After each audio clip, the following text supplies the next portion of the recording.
पैगंबर इस्लाम हज़रत मोहम्मद मुस्तफ़ा सल्लल्लाहु अलैहि वसल्लम की पैदाइश का वक्त, नबूवत का वक्त और पर्दा फरमाने का वक्त क्या था। इस सिलसिले में बेंगलुरु के मशहूर साइंसदान डॉक्टर सैयद मजहरुल अमीन ने काफ़ी कीमती और नायाब तहकीक पेश की है। जी हाँ दोस्तों, डॉक्टर एस.एम. अमीन ने 1 साल की मेहनत के बाद, 1 साल की तहकीक के बाद काफ़ी कीमती मालूमात पेश की हैं। यहाँ पर मैं आपको बताता चलूँ, डॉक्टर एस.एम. अमीन वो साइंसदान हैं जिन्होंने क़यामत कब आएगी इसकी तारीख का पता लगाने की कोशिश की है। मज़हब इस्लाम की अहम शख्सियत व वाक़यात की शमसी तारीख का पता लगाया है। सबसे पहले इन्होंने हज़रत मोहम्मद सल्लल्लाहु अलैहि वसल्लम की पैदाइश की शमसी तारीख का पता लगाया है। हम सब जानते हैं, कमरी तारीख के मुताबिक आप सल्लल्लाहु अलैहि वसल्लम की पैदाइश 12 रबीउल अव्वल बरोज़ पीर 53 क़ब्ल हिजरी हुई है।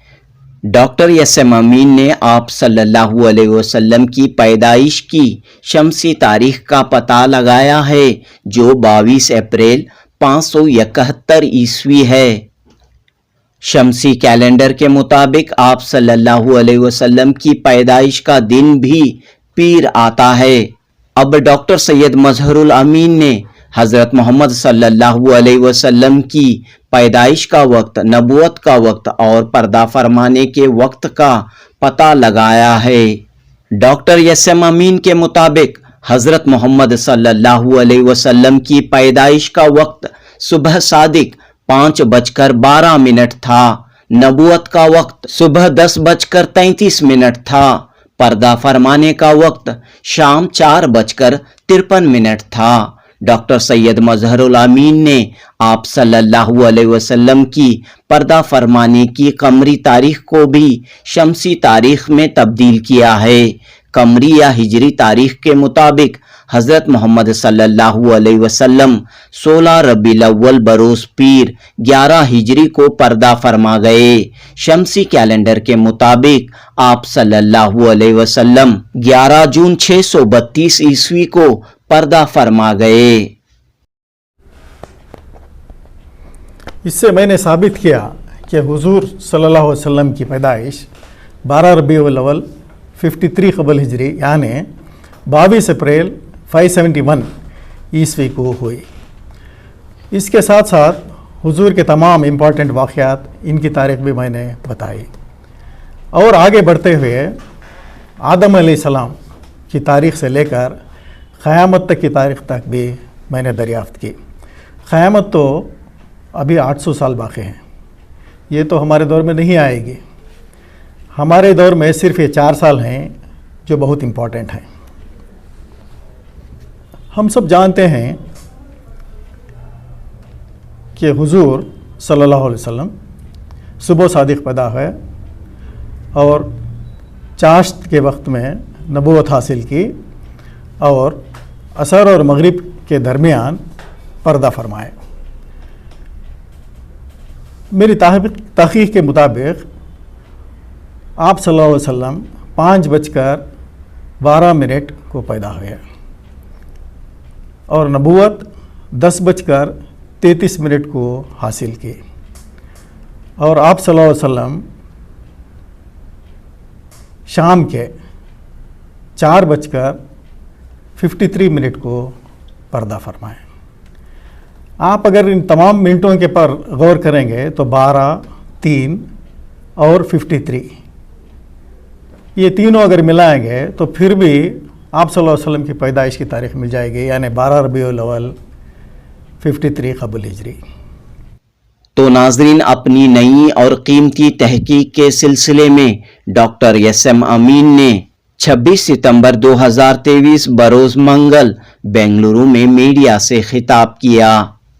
इस मौके पर डॉक्टर अमीन की तबाअत पब्लिकेशंस के कोऑर्डिनेटर एडवोकेट अय्यूब अहमद खान ने डॉक्टर एस.एम. अमीन की अब तक की तहकीकात व इंकशाफात पर रोशनी डाली और आपका तारुफ पेश किया।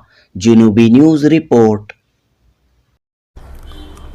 नाजरीन, मैं अयूब अहमद ख़ान पेशे से वकील हूँ और डॉक्टर मज़हरुल अमीन साहब साइंसदान की किताबों की जो तहक़ीक़ी किताबें हैं, तसनीफ़ात हैं, इनकी इशाअत के लिए मैं कोऑर्डिनेटर हूँ। आज इमसाल ईद मिलाद के मुनासिबत से चंद नए इंकशाफात जो हमारे डॉक्टर मज़हरुल अमीन साहब पेश करने वाले हैं, इसके लिए आज की एक नशिस्त खुसूसी तश्कील दी गई है। तो जैसे कि हम सब जानते हैं कि अल्लाह सुब्हान व तआला कायनात का खालिक है और कायनात में जो जितनी भी चीज़ें हैं कायनात के अंदर और कायनात के बाहर, सभी पर उसका गलबा है, उसकी कुदरत है।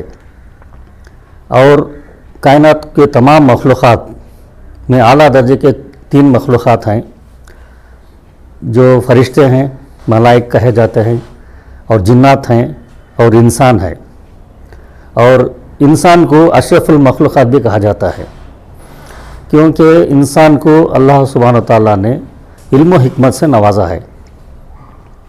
अब इस इल्म व हिकमत से इसलिए नवाजा गया है कि वो ख़ुद को पहचाने और खुदा को पहचाने, कायनात क़ायम करने की, बनाने की मकसद को भी पहचान कर उसकी सही तरीक़े से इबादत कर सके, खुदा की इबादत कर सके।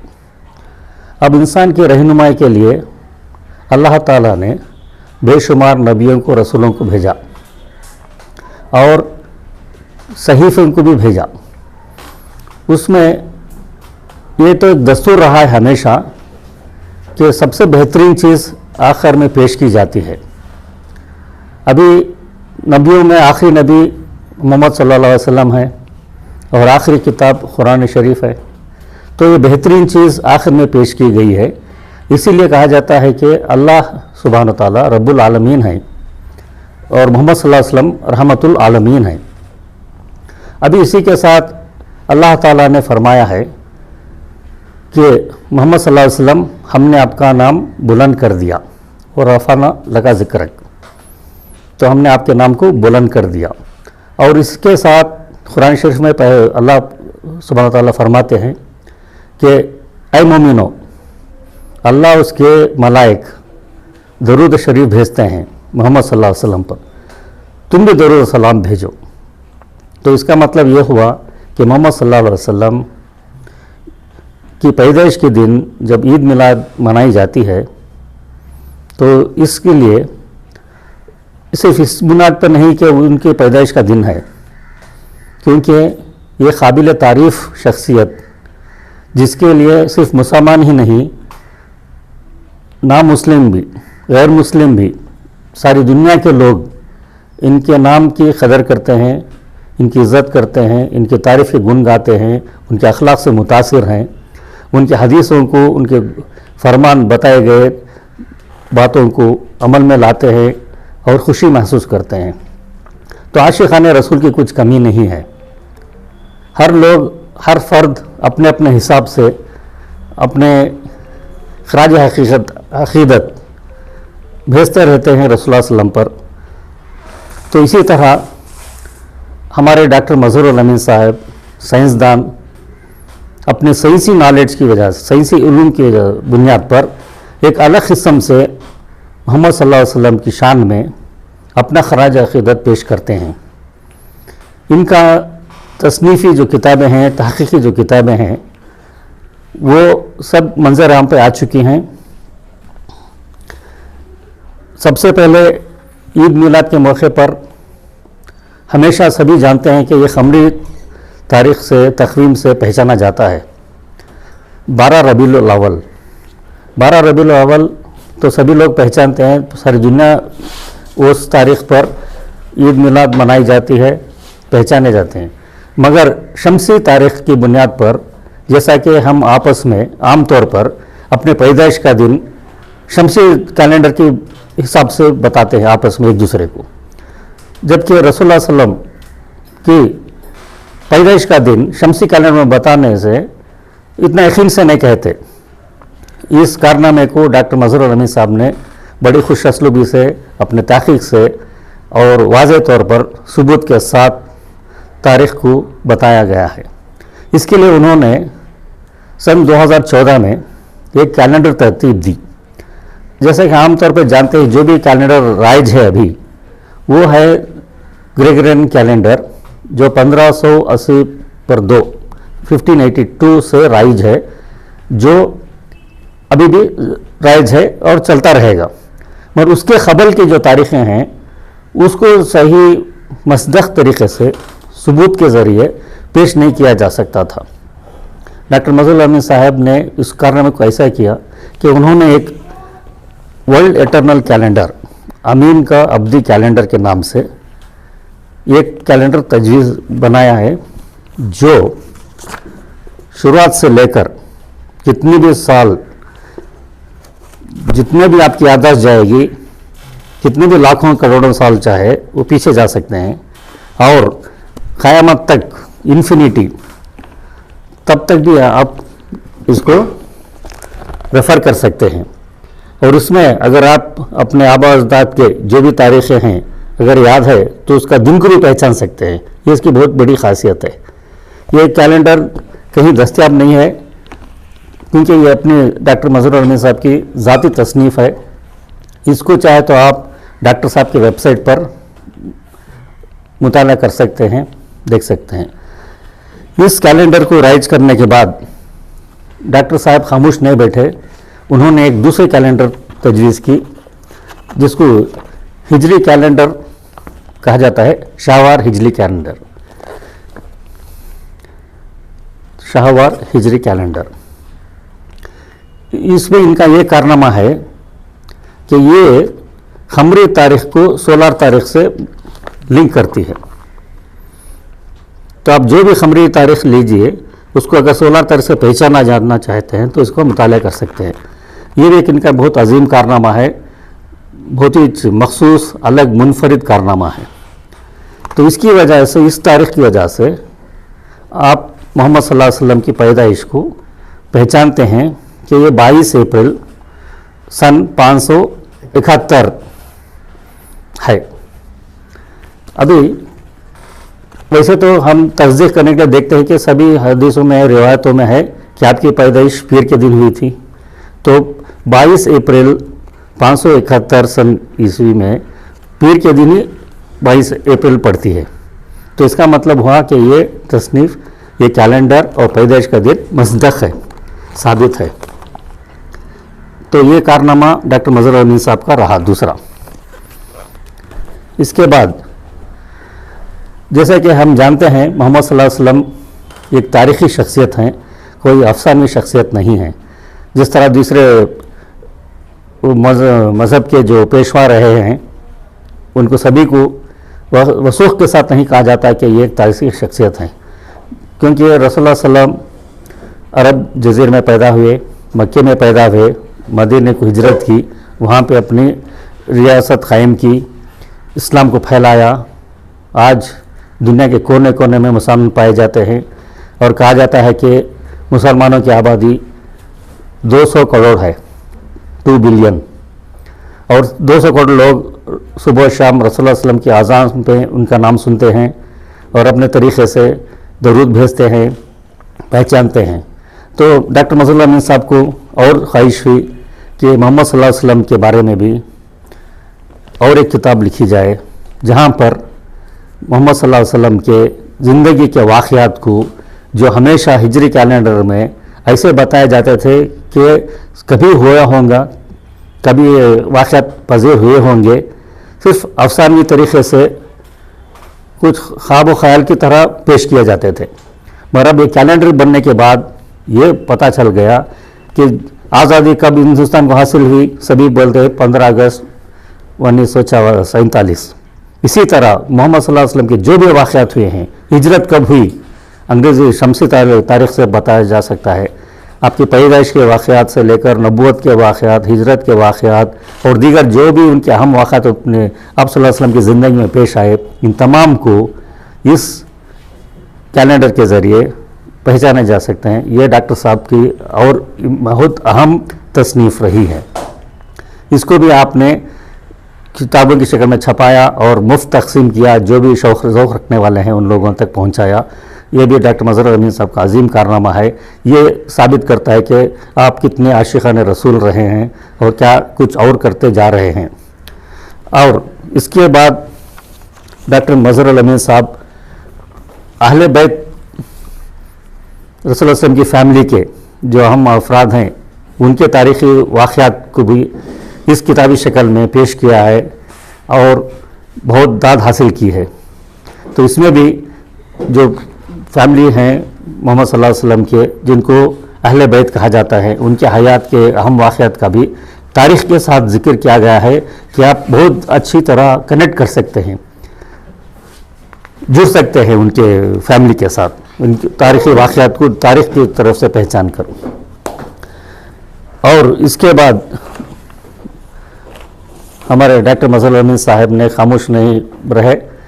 उन्होंने सोचा कि जितने साल ये कितने वाक़यात है क़ुर्ब क़यामत तक जैसा अपने कैलेंडर तो बना दिया कि आखिरी दिन तक पहुंच सकते हैं तारीख़ की तरफ से, इसी तरह रसूलुल्लाह सल्लल्लाहु अलैहि वसल्लम की मशहूर हदीसें जो हैं, जो क़ुर्ब क़यामत के निशानियों के तौर पर पहचाने जाते हैं, इसको कुरान और हदीस की मालूमात को इकट्ठा करते हुए और अपने सही से उलूम को इस्तेमाल करते हुए आपने एक और किताबचा मंजर आम पर लाया जो 2022 को 3 जुलाई को इशात की। इस पर बहुत ही हैरान कुन इंकशाफात किए गए हैं। इसमें बताया गया है कि कायनात कब कायम की गई, बाद नबूवत का इनका ऐलान कब किया गया, जब यौम पैदाइश कब हुई, और एंड ऑफ क्रिएशन कायनात कब ख़त्म होने वाली है। और मशहूर हदीस है कि क़ुर्ब क़यामत में सूरज मगरिब से तुलू होगा, sun rises from the west, उसकी तारीख भी बताई गई है। इस तरह दज्जाल के आने के, मेहदी के आने के और जो भी मशहूर क़ुर्ब क़यामत के निशानियों को तारीख़ के साथ वाज़ह किया गया है। तो ये किताबचा भी मंजर पे लाया गया है और इसको मुफ्त तकसीम किया गया है।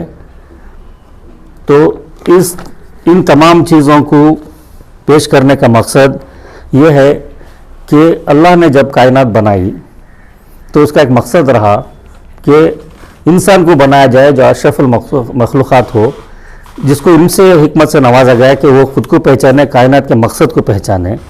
जब कायनात के मकसद को पहचाना तो पहचानने के लिए खुदा ने इल्म से नवाजा जो दूसरे मखलूक़ात को इतना इल्म और अक़ल नहीं है, तो सिर्फ मखसूस इंसान को है।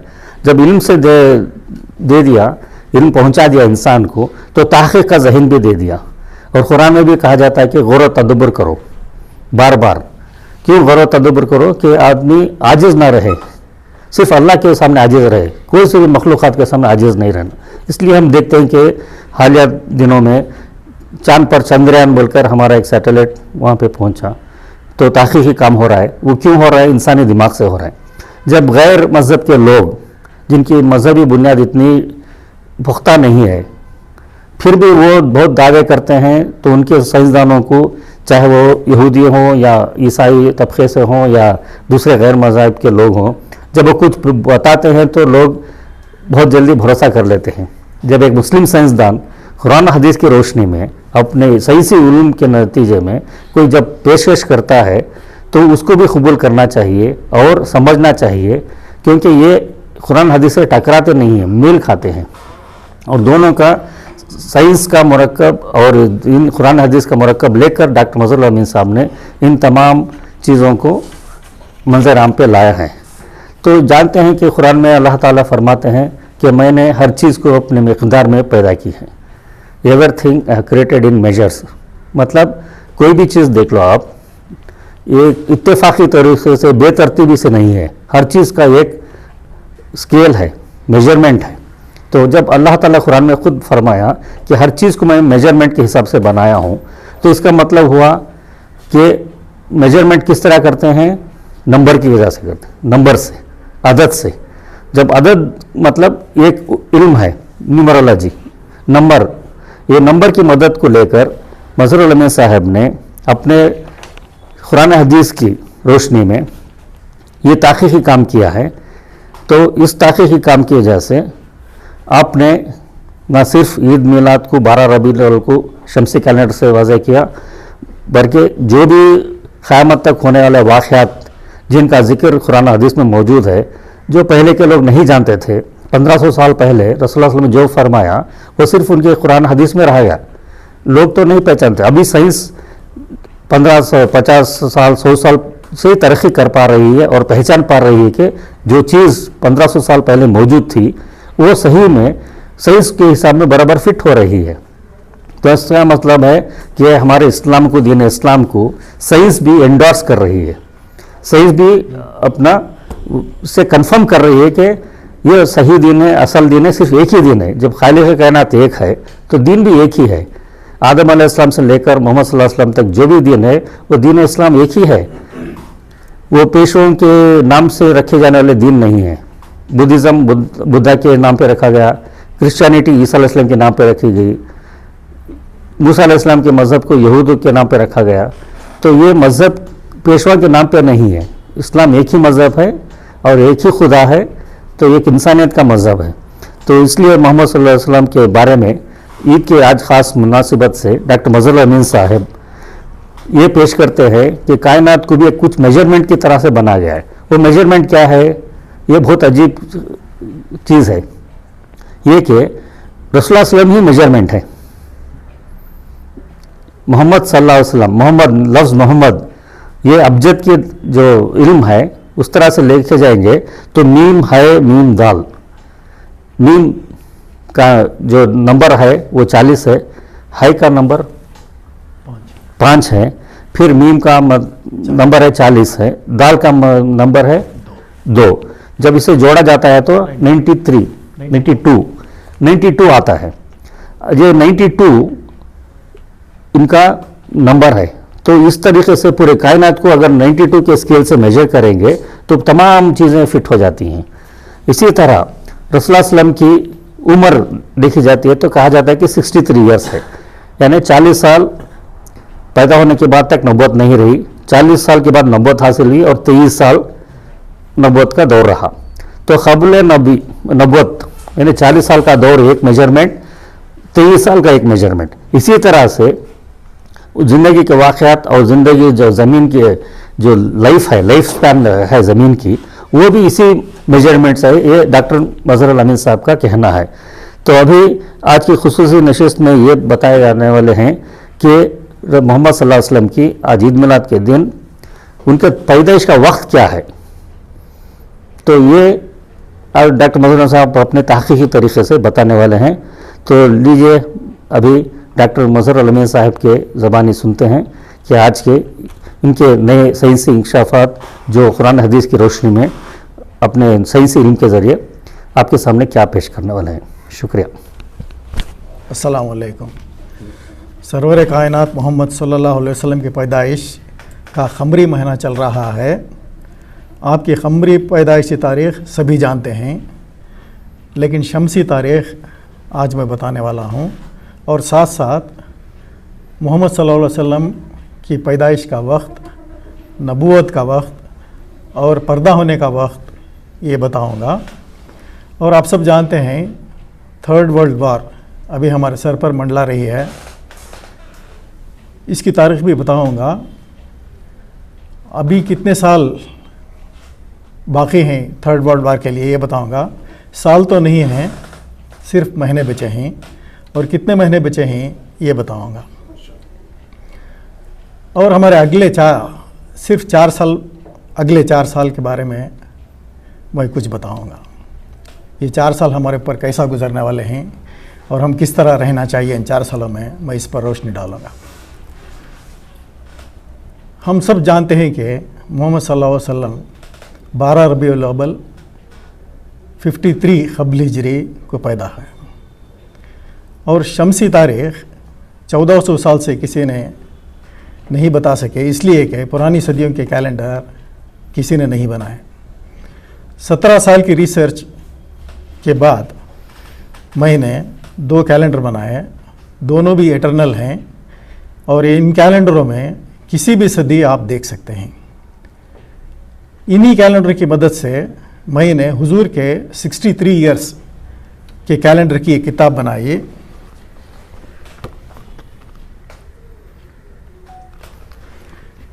इसमें 63 इयर्स के भी कैलेंडर हैं।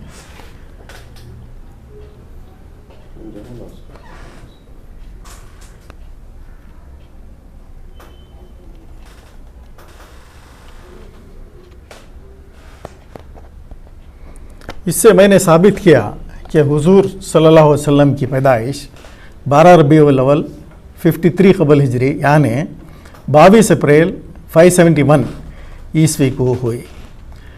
इसके साथ साथ हुजूर के तमाम इम्पॉर्टेंट वाक़यात, इनकी तारीख़ भी मैंने बताई। और आगे बढ़ते हुए आदम अलैहिस्सलाम की तारीख़ से लेकर क़यामत तक की तारीख़ तक भी मैंने दरियाफ़्त की। क़यामत तो अभी 800 साल बाकी हैं, ये तो हमारे दौर में नहीं आएगी। हमारे दौर में सिर्फ ये 4 साल हैं जो बहुत इम्पॉर्टेंट हैं। और आगे बढ़ते हुए मैंने अहले बैत के जो 5 हैं, इन तमाम के वाक़यात, इनके तारीख़ मैंने बताए।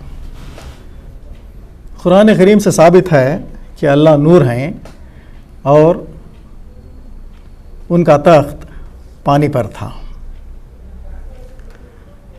उन्हीं के नूर से, अल्लाह के नूर से मोहम्मद का नूर बनाए और मोहम्मद के नूर को साइंसी एतबार से गॉड पार्टिकल कहते हैं। इसी गॉड पार्टिकल या नूर मोहम्मदी, इससे सब कुछ बनाया गया।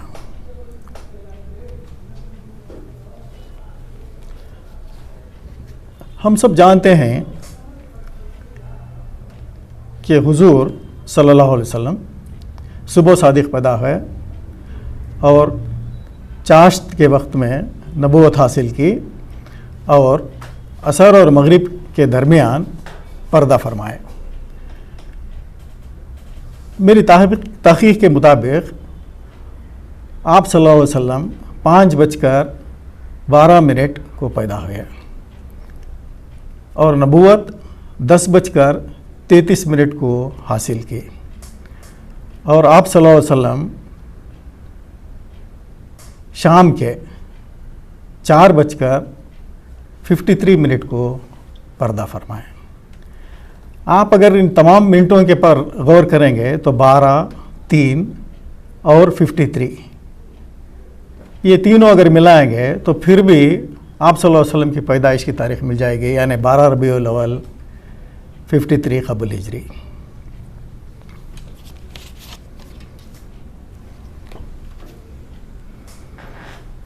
आप सल्लल्लाहु अलैहि वसल्लम के हदीस के मुताबिक 3rd वर्ल्ड वॉर और तुर्की के फतह होने में 6 साल का वक्फा रहेगा और 7वें साल दज्जाल ज़ाहिर होगा।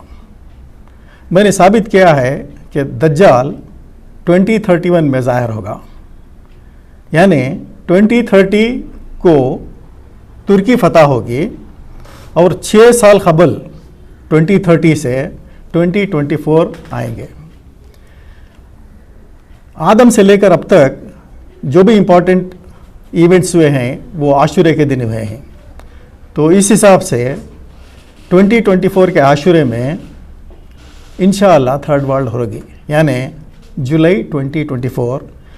इसका मतलब है हमारे पास सिर्फ 9 महीने बचे हैं 3rd वर्ल्ड वॉर के लिए।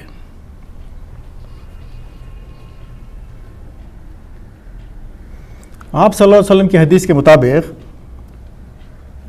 सुनहरा दौर 1500 ईयर्स का होगा। आप सल्लल्लाहु अलैहि वसल्लम की पैदाइश 53 क़बल हिजरी हुई।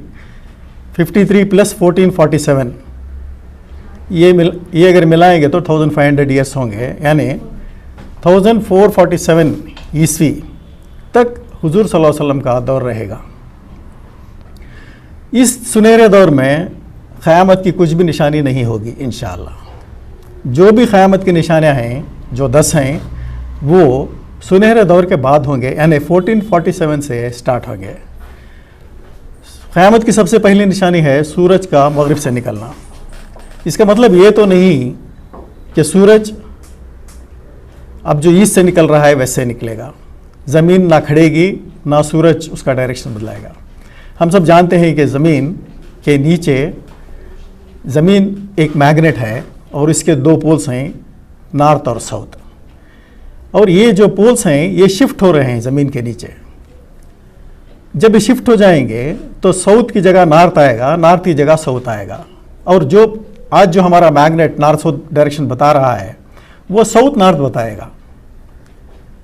जब ये साउथ नॉर्थ बताएगा तो जो हम ईस्ट पुकारते थे वो वेस्ट हो जाएगा, और जो वेस्ट पुकारते थे वो ईस्ट हो जाएगा। इस हिसाब से हम कह सकते हैं कि सूरज मगरिब से तुलू होगा, और ये मेरी तहकीक के मुताबिक 4 जुलाई 2025।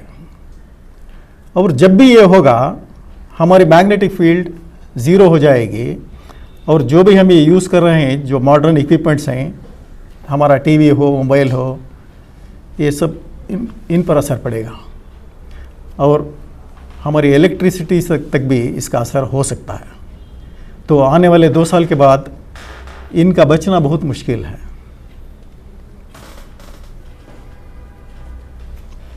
एक और हदीस आप सल्लल्लाहु अलैहि वसल्लम के मुताबिक मोहम्मद सल्लल्लाहु अलैहि वसल्लम ने फरमाया,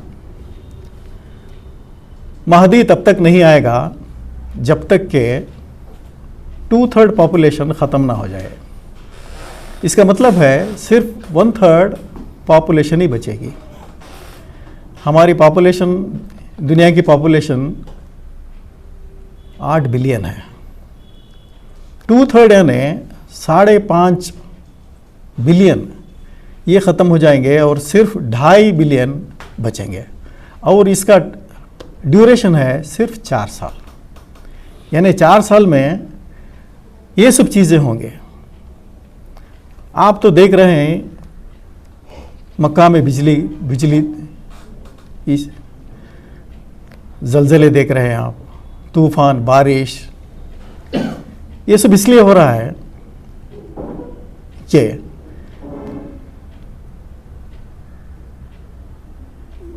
कॉस्मिक ईयर की वजह से हो रहा है।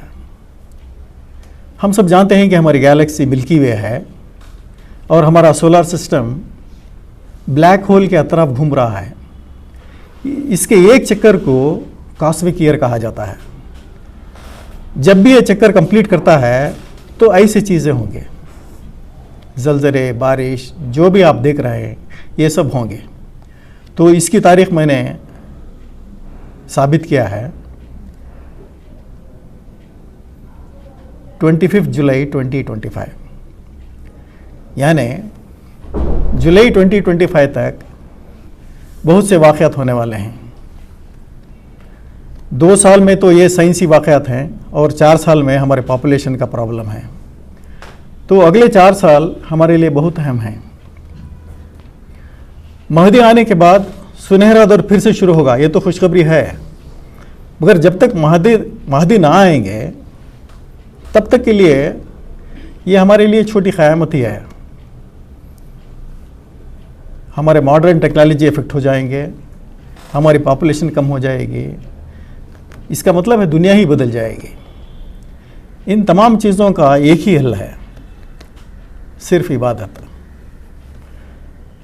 इन 4 सालों में हम बचने के लिए अल्लाह की खूब से खूब इबादत करना चाहिए, और वो भी हुजूर सल्लल्लाहु अलैहि वसल्लम के बताए हुए रास्ते पर चलकर।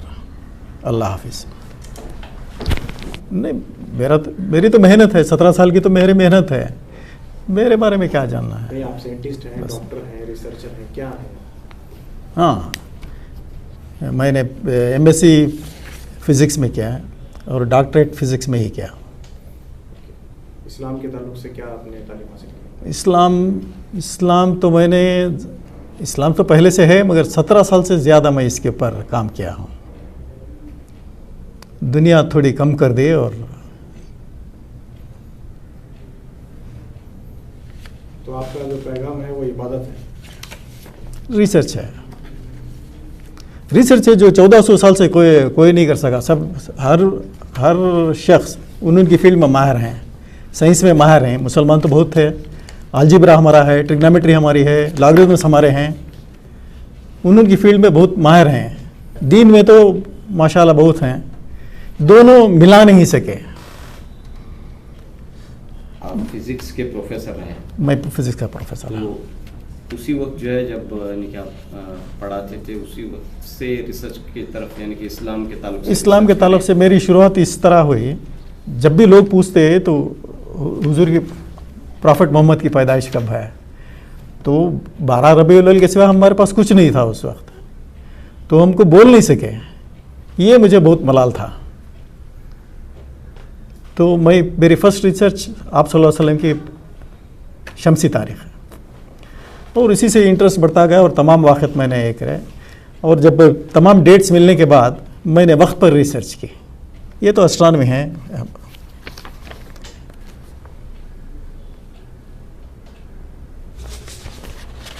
आप सब जानते हैं अल्लाह सुब्हानहू व तआला के 99 नेम्स हैं, और इसमें 93rd नेम नूर है, अन्नूर। इसी तरह मोहम्मद सल्लल्लाहु अलैहि वसल्लम के भी 99 नेम्स हैं, और उसमें 53rd नेम है नूर।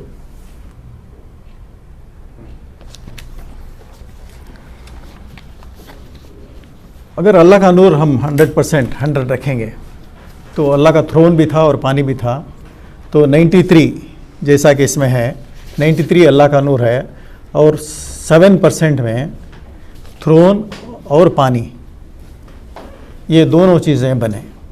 यानी अल्लाह का नूर 93 और थ्रोन और पानी मिलाकर 7%। अल्लाह ने जब तख्लीक के बारे में सोचा तो 43% ऑफ नूर अल्लाह ने खुद रखा, और 50% नूर में मोहम्मद सल्लल्लाहु अलैहि वसल्लम का नूर बनाया। तो 50 + 7 57 हो गए। 57 का 3/4 क्रिएशन में बनाया, क्रिएशन में लगा, और 14 1/4% यानी 14 हुजूर सल्लल्लाहु अलैहि वसल्लम को रखा। इसका मतलब है अल्लाह के पास 43% नूर है, मोहम्मद सल्लल्लाहु अलैहि वसल्लम के पास 14% नूर है, और अनदर 43% में ये सब कुछ बनाया है। यानी 43 14 43 यानी 313 313। ये तो 313 बहुत जगह आकर है इस्लाम में। ये तो सूरह फातिहा में भी है। सूरह फातिहा के 7 आयत हैं। पहले 3 आयत अल्लाह सुब्हानहू व तआला के ऊपर हैं, चौथी आयत आप सल्लल्लाहु अलैहि वसल्लम के ऊपर है, और बाकी 3 आयत हम सब के ऊपर है।